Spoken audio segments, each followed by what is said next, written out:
युग युगांतर आपने जितने अच्छे कर्म किए होंगे, पुण्य किए होंगे, उनका फल ये एक क्षण में भोगी, एक क्षण में योगी। शास्त्रों ने 4 रास्ते बताए।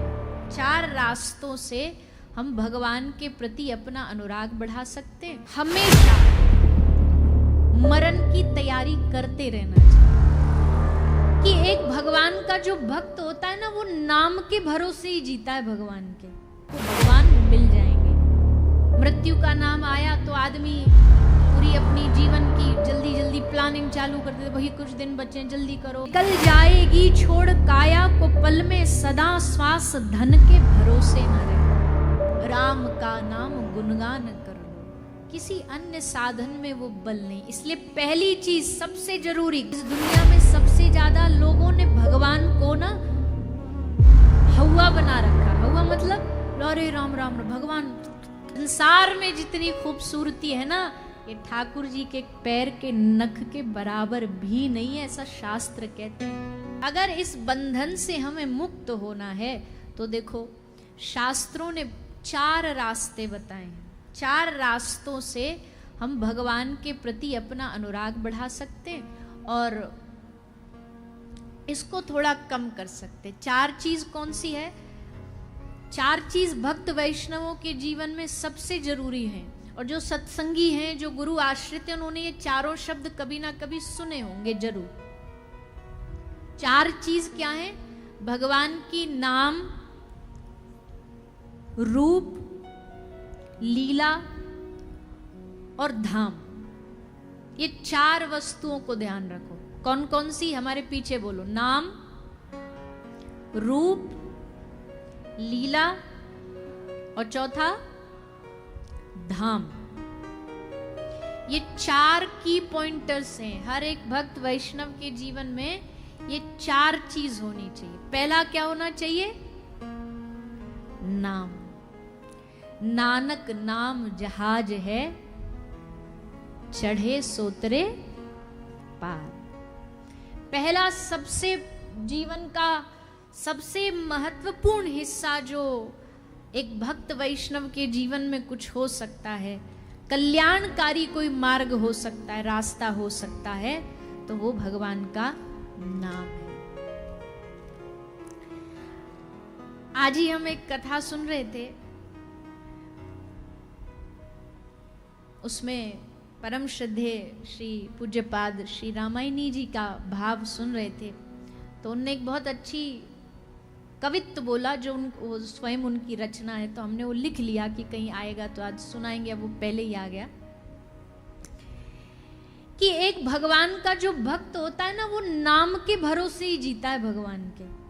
उसे पता है कि बाकी साधन उसके करने के बस में नहीं है।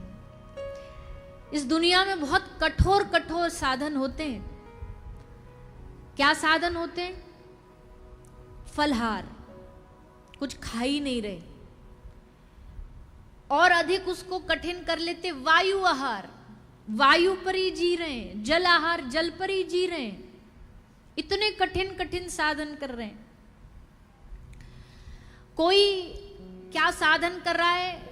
ये कौन है? बोले खड़ेश्वरी महाराज, एक ही पांव पे खड़े रहते हैं। इनको 14 साल हो गए खड़े ही खड़े, पैर सूज गए, शरीर ऐसा हो गया, खड़े ही हैं, यही साधन में लगे हैं। किसी ने क्या साधन किया? बोले आजीवन मौन है, ये किसी से बात ही नहीं करते, आजीवन मौन है।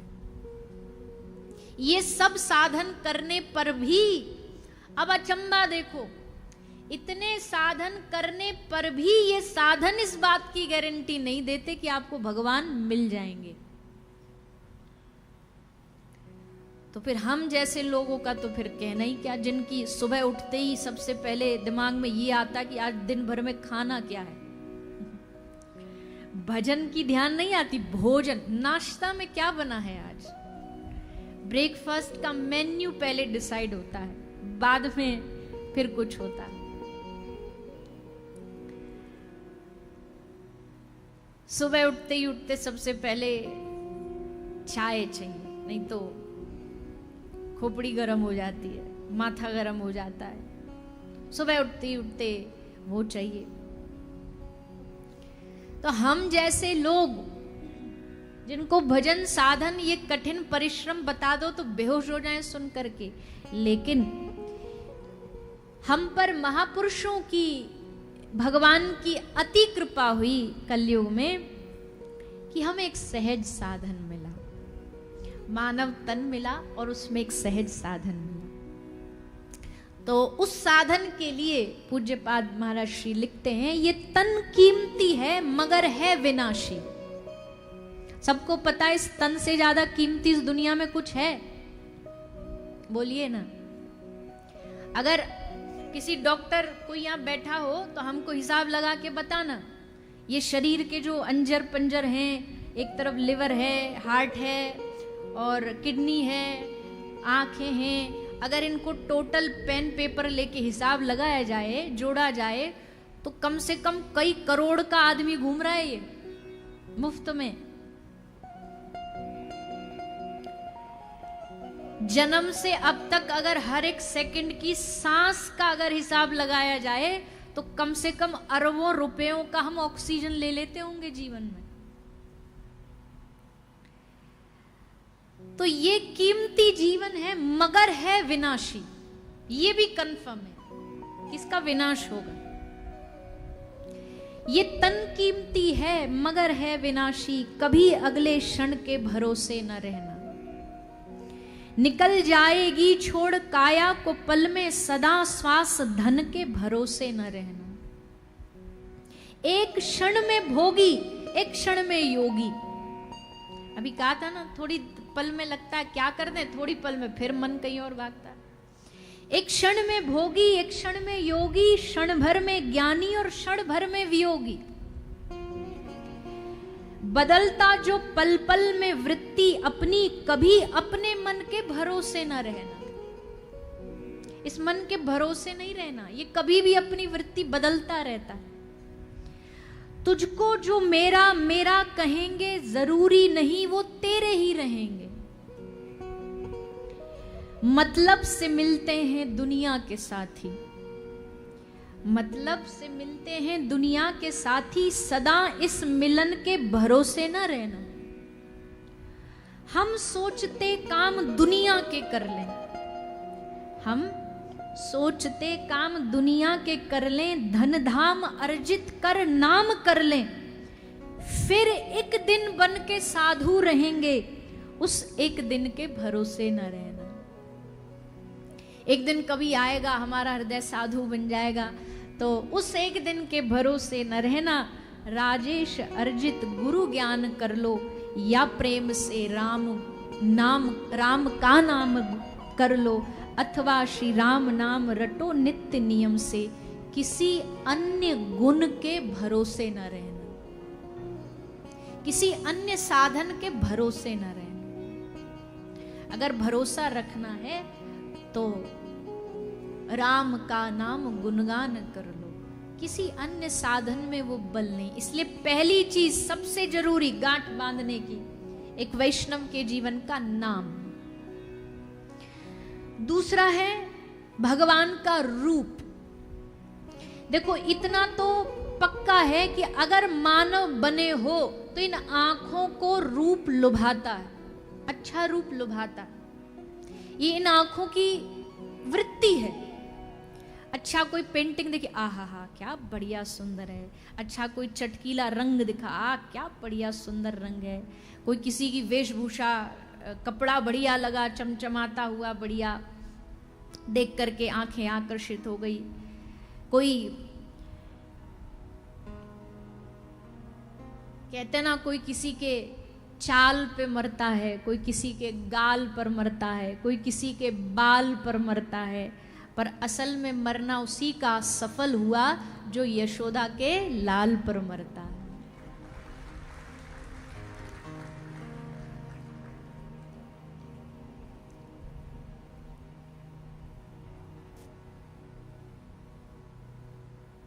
तो रूप इन आंखों को भाता ही है, आकर्षित करता ही है, और उसमें कुछ बुरा नहीं है। लेकिन जब इन आंखों को रूप ही अच्छा चाहिए देखने के लिए, तो फिर रूप किसका अच्छा दिखाना है? किसका दिखाना है? ये जो पीछे त्रिभंग ललित बन के बैठा है ना, इसका रूप दिखाओ। आंखों को कहो तुझे बढ़िया ही तो देखना है, तुझे अच्छा ही तो देखना है, चल आज तुझे दिखाते हैं, इस दुनिया की सबसे सुंदर खूबसूरती दिखाते हैं तुझे। खूबसूरत होना कहते किसको, वो दिखाते हैं तुझे। संसार में जितनी खूबसूरती है ना, ये ठाकुर जी के पैर के नख के बराबर भी नहीं है, ऐसा शास्त्र कहते हैं। इतना सौंदर्य उनके भीतर समाया है, इतनी सुंदरता उनके भीतर समाई है। तो रूप दिखाओ भगवान का, नाम, रूप। तीसरा लीला। अगर किसी कारण से मन फिर भी ना नाम में अटक रहा है ना रूप में अटक रहा है, तो अब तीसरी चीज क्या है? मन को क्या दो? ठाकुर जी की लीला दो, कि चल अब तू देख के भी आकर्षित नहीं हो रहा, अब सुन के हो, सुन इनकी लीला। आहा क्या बढ़िया लीला है। कैसे यशोदा मैया के पीछे पीछे भगे डोल रहे हैं, कैसे गोपिन के पीछे छछिया भर छाछ पे नाच नचावे, कैसे श्री राधा रानी के संग लीला कर रहे हैं, कैसे गोपिन के संग नाच नचा रहे। ये लीला दो अब मन को सुनने, क्या पता है ये मन इससे आकर्षित हो जाए। इसलिए तो लीला श्रवण करी जाती है, इसलिए तो ठाकुर जी की लीला बार बार, वही लीला सुनने पर भी हर बार नया आनंद आता है। तो मन को तीसरी चीज क्या देनी है? लीला। पहले नाम दो, ठाकुर जी का रूप दो, फिर लीला दो, और चौथा क्या? ठाकुर जी का धाम, निज धाम, जहां भगवान विराजते हैं, जहां भगवान ने लीलाएं करी हैं, जहां भगवान के होने का अनुभव हो रहा है, वो चौथा धाम इस मन को दो। ये चार चीज भक्त के जीवन में सबसे द मोस्ट इंपॉर्टेंट जो लिस्ट है ना, उसमें सबसे ऊपर आती है। अब ये चारों चीज ही मुक्ति का साधन है, लेकिन हम इन चार चीजों में अटके हैं, पर भगवान के नहीं, दूसरी चीजों में अटके। हम नाम में अटके, पर कौन से नाम में? अपने खुद के नाम में अटके। हमारा नाम बन जाए, हमारे बहुत लोग पहचान हो जाएं, सब नाम के लिए मरे जा रहे हैं। रूप में अटके, अपने रूप में अटके या किसी और के रूप में अटके। लीला क्या है? बोले संसार नाशवान है, फिर भी इनकी क्रियाओं में लगे, ये इस लीला में अटके।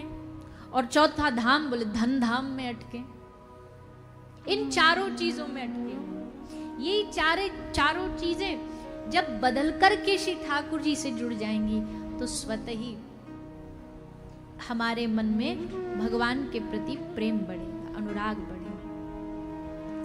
भगवान की लीला श्रवण करने से समझ आएगा, अरे ठाकुर जी तो बड़े सहज हैं। हम जिनको इतना अच्छा, इस दुनिया में सबसे ज्यादा लोगों ने भगवान को ना हवा बना रखा। हवा मतलब अरे राम राम भगवान, ना ना ना, भगवान के सामने ये नहीं, भगवान तो ऐसे, भगवान तो वैसे, भगवान से डर के रहो। ठाकुर जी बोले हम कोई भूत थोड़ी है जो हमसे डरोगे, हमसे डरना थोड़ी है तुमको। भय ना हो, प्रेम। ठाकुर जी भय का विषय नहीं है, ठाकुर जी प्रेम का विषय है। ठाकुर जी ने प्रेम दे करके दिखाया कि हमसे डरने की आवश्यकता नहीं, हमको तो कंठ से लगाओ, हमको तो दुलार करो, हमें तो प्रेम करो, हमें तो लाड़ करो। हम तुम्हारे लिए क्या नहीं करेंगे। ठाकुर जी क्या नहीं करते भक्तों के लिए। जहां जहां बछड़ा चले तहां तहां चली जावे गैया। जैसे गाय को अगर आपको एक जगह से दूसरी जगह लेके जाना हो, जा नहीं रही, हट कर बैठी है, तो कैसे लेके जाओगे?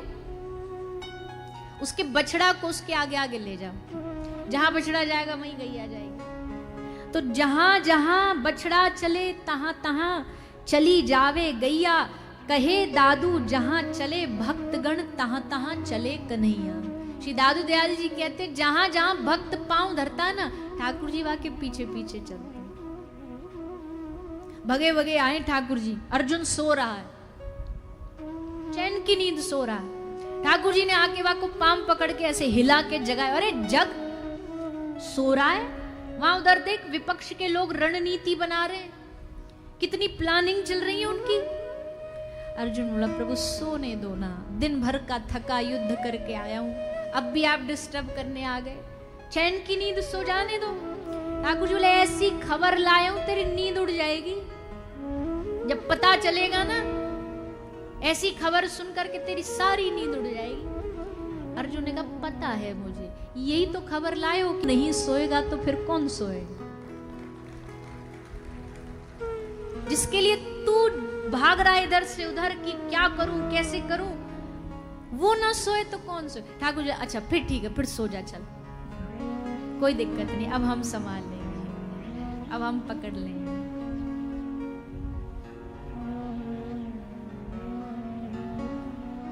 ठाकुर जी कहते हैं बस इतना ही विश्वास होना चाहिए। हे नाथ, हर पल तुम्हारा साथ रहे, इस बात का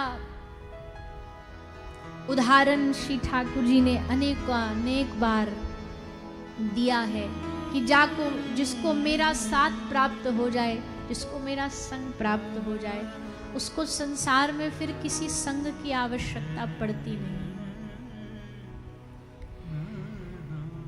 भक्तन पाछे यूं फिरे, जो बछड़ा संग गाय। जो बछड़ा के पीछे पीछे गैया फिरती, वैसे ठाकुर जी अपने शरणागत के पीछे पीछे फिरती। तो भैया भगवान पर विश्वास जगाने के लिए ही सत्संग लीला हम क्यों सुनते हैं? हम इसलिए लीलाएं सुनते कि हमारा ठाकुर जी पर अभी भरोसा, विश्वास, शरणागति हुई नहीं। अभी हमें चिंता है अपनी, अपने जीवन की, अपने प्रिय लोगों की, अपने आसपास की चिंता है अभी, इसलिए हमें भगवान पर विश्वास नहीं, इसलिए चिंता है अभी। जब हो जाएगा तो निश्चिंत हो जाएंगे। नाम, रूप, लीला, धाम, इसमें जब अनुराग बढ़ेगा, इसमें जब हमारा प्रेम बढ़ेगा, तब ठाकुर जी की कृपा हम पर होगी, तब उनका हाथ हमारे ऊपर आएगा। श्री सुखदेव जी महाराज जिनको संसार से कोई मोह नहीं, कोई लेन देन नहीं, वैराग्यपूर्ण, वो एक ऐसा महापुरुष एक राजा के पास बैठ के कथा सुना रहा है, जिसके पास देवता अमृत कलश लेके आए लालच देने, उनको भगा दिया, लौटा दिया, और एक राजा को बैठ के कथा सुना रहा है। क्यों? क्योंकि ये राजा कोई साधारण नहीं, इस राजा ने अपना जीवन भगवान को समर्पित किया। जब गर्भ में थे तो उस समय अस्त्र मारने आया,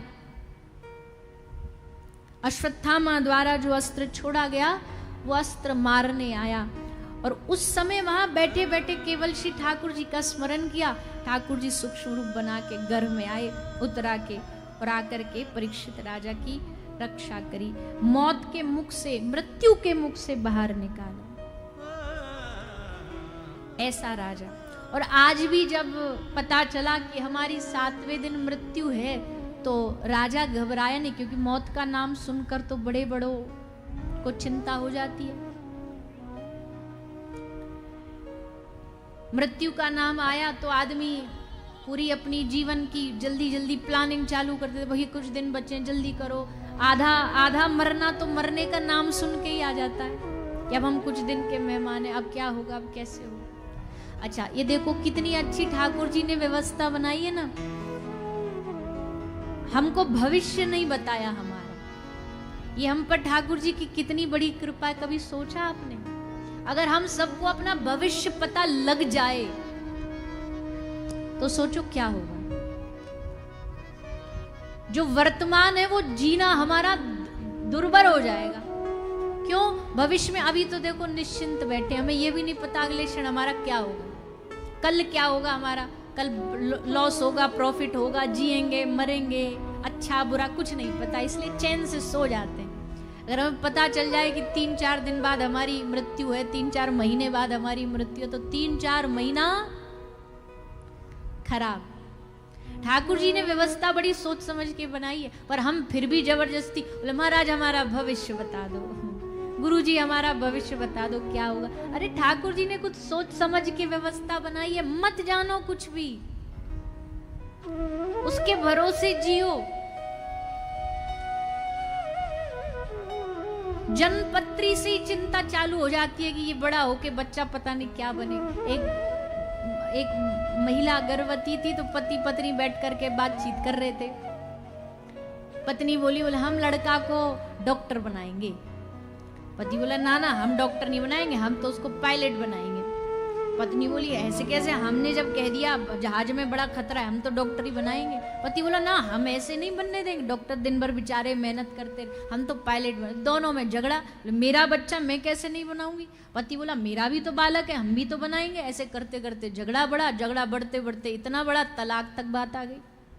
कोर्ट में पहुंचे, जज साहब ने पूछा बोले झगड़ा काहे का है। बोले जी ये कह रही है कि हम डॉक्टर बनाएंगे और ये कह रहा है जी हम पायलट बनाएंगे। तो जज साहब बोले एक काम करो ना, एक काम करो बच्चे को ही बुला लो, उसी से पूछ लो उसको क्या बनना है। तो अब एक दूसरे को पूछ रहे हैं, एक दूसरे की शक्ल देख रहे हैं। अच्छा उनको किसी ने ज्योतिषाचार्य ने बता दिया था कि तुमको लड़का होगा बेटा होगा, जन्मपत्री में ऐसा बता दिया। तो जब जज साहब ने पूछा कि भाई बच्चा कोई बुला के उसी से पूछ लो कहाँ है बच्चा, तो एक दूसरे का मुंह देख के बोले अभी तक तो महाराज जन्मपत्री में ही है, बस अभी तो जन्मपत्री में, और यहाँ तलाक तक बात पहुंच रही। बताओ। तो कहने का मतलब भैया ठाकुर जी ने हमारा भविष्य ना बता के हम पर बहुत बड़ी कृपा करी। हमें पता लग जाए हमारा कोई संबंधी रिश्तेदार, हमें बिजनेस पार्टनर हमें धोखा देने वाला है, कोई अपना आसपास का धोखा देने वाला, तो हमारी सब पर शक की निगाहें जाएंगी, सबको हम गलत दृष्टि से देखेंगे। इसलिए ठाकुर जी ने सब ढक के रखा, कुछ मत जानो, कुछ न पता रहे, बस आज में जियो, वर्तमान में जियो, आज में जीते रहो। ये कृपा है ठाकुर जी की हम पे। पर हम जबरदस्ती भविष्य जानना नहीं। आज भगवान ने हमें जीवन देकर हम पर सबसे बड़ी कृपा करी है।